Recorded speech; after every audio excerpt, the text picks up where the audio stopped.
26 foundation day PDP کے حوالے سے جو تھا، آپ اس کے حوالے سے کیا کہنا چاہیں گے؟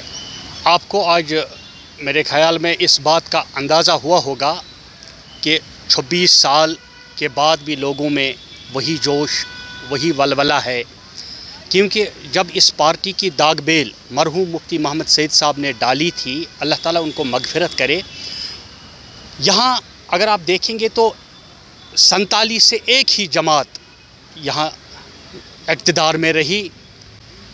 ایک پولیٹیکل آلٹرنیٹو کی یہاں ضرورت تھی، اور وہ پولیٹیکل آلٹرنیٹو، وہ political plate form Jammu Kashmir کے لوگوں کو مرحوم مفتی محمد سعید صاحب نے دیا پیپلز ڈیموکریٹک پارٹی کی صورت میں۔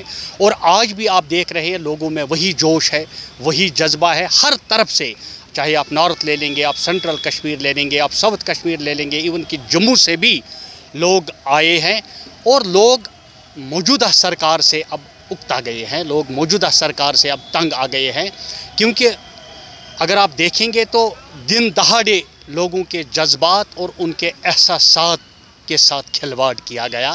جس طرح کے وعدے اس سرکار نے لوگوں کے ساتھ کیے تھے الیکشن کے دوران، ایک تو وہ جو پولیٹیکل ایشوز ہیں، چاہے وہ 370 ہے، 35A ہے، سٹیٹ ہوڈ ہے، اور نوجوانوں کی بات، اس کے علاوہ جو اس سرکار نے لوگوں کے ساتھ وعدے کیے تھے، چاہے وہ 12 گیس سلنڈرز مفت دینے کا وعدہ کیا گیا تھا، اس کے ساتھ ساتھ 200 یونٹ مفت بجلی دینے کا وعدہ کیا گیا تھا، اسی طرح سے راشن کے کوٹے میں اضافے کی بات کی گئی تھی، نوجوانوں کو روزگار دینے کا وعدہ کیا گیا تھا، تو وہ وعدے آج بھی مجھے لگتا ہے سراب ثابت ہوئے۔ ان وعدوں کے اوپر ایک تو سرکار اب بات بھی نہیں کرتی ہے۔ ہاں، 2-3 چیزوں میں یہ سرکار کامیاب ہوئی۔ ایک، اپنے لیے عمر صاحب نے فارچونر گاڑیاں لائی، اور وہ بھی کیپیکس سے۔ اس کیپیکس سے آپ کتنے گاؤں کو پانی دے سکتے تھے؟ اس کیپیکس سے آپ کتنے بور ویل اور ٹیوب ویل لگا سکتے تھے ان دیہات میں جہاں لوگ پانی کی بوند بوند کے لیے ترس رہے ہیں؟ اور اس کے ساتھ ساتھ MLAs کے لیے گاڑیاں خریدی۔ اور آج بھی اگر آپ دیکھیں گے تو لوگوں کے مسائل سے زیادہ اس سرکار کو اپنے عیش و عشرت زیادہ پیارے ہیں۔ تو ہم چاہتے ہیں کہ یہ سرکار لوگوں کے مسائل کے اوپر بات کرے، اور 370 اور 35A کو پہلے ہی اس سرکار نے ایک تو یو ٹرن لیا ہے اور اس کو مکمل طور شلو کر دیا ہے۔ اور آپ دیکھ رہے ہیں کہ آئے دن یہ سرکار اب ہمارے نوجوان جو ملک کی مختلف جیلوں میں اس وقت بند ہے، 47 ڈگری کی گرمی میں، ہم چاہتے ہیں کہ ان کو جموں کشمیر کے جیلوں میں لانے کی ضرورت ہے۔ اس پر یہ سرکار بات بھی نہیں کرتی ہے۔ ہاں، جب ان کے پرکس اور پریولیجز کی بات آتی ہے، جب عیش و عشرت کی بات آتی ہے، تو یہ سرکار سب سے پہلے اس کا ریزولیوشن لاتی ہے۔ جو ریزولیوشن آپ نے اسمبلی میں لانا تھا اس کو آپ نے کیبنٹ میں لیا 370 کا۔ اس کے بعد ایک بھی وعدہ آپ دیکھیے، ہمارے جنرل کیٹیگری کے جو امیدوار ہیں ان پر آج بھی تلوار لٹکی ہوئی ہے۔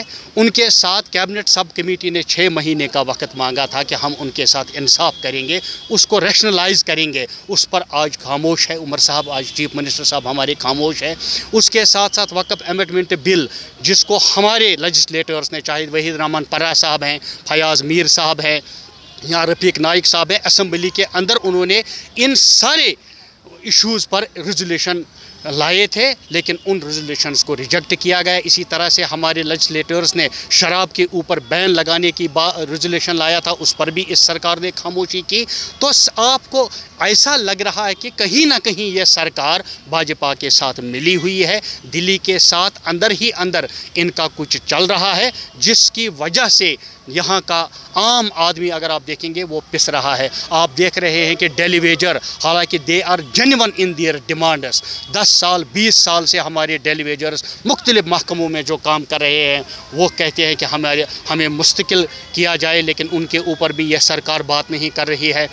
اس کے ساتھ ساتھ بہت سارے لوگوں کے مسائل ہیں۔ آپ دیکھ رہے ہیں کہ آئے دن لوگ پینے کے پانی کے حوالے سے سڑکوں پر ہوتے ہیں۔ اسی طرح سے ہمارا جو دان کا فصل ہے، زراعت جو ہمارا ہے، وہ میرے علاقے رفیع آباد میں رفیع آباد سے بلانگ کرتا ہوں، ہزاروں کنالوں پر زمین جو محیط ہے دان کی فصل ہے وہ جل رہی ہے، سینچائی نہیں ہے۔ اسی طرح سے بہت سارے لفٹ اریگیشن سکیمز آج بھی ڈیفنکٹ ہے میرے علاقے میں، دوسرے علاقوں میں، تو لوگوں میں ایک ہاہاکار مچی ہوئی سی۔ آپ دیکھ رہے ہیں کہ لوگوں کے مسائل حل نہیں ہو رہے ہیں اس سرکار میں۔ اگر لوگوں کو ایک بہت بڑا منڈیٹ لے کر لوگوں نے اس سرکار کو ایک بہت بڑے مقصد اور ایک بہت بڑے غرض کے لیے اس سرکار کو اتنا بڑا میسو منڈیٹ دیا تھا. اگر سوچھ بھارت کے لیے باتھ روم ہی بنانے تھے, اگر ٹوائلٹس ہی بنانے تھے, تو پھر ایل جی شاسن بھی ایسے کام ٹھیک طرح سے کر رہا تھا. لیکن ایک بہت بڑا ہمارے ایشوز ہیں, نوجوانوں کے ایشوز ہے, ہمارا جو میں نے کہا جنرل کیٹیگری کے امیدوار, جو ایک برننگ ایشو ہے, پریسنگ ایشو ہے, اس کے اوپر اب بات نہیں ہو رہی ہے.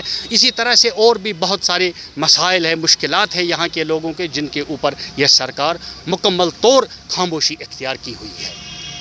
شکریہ.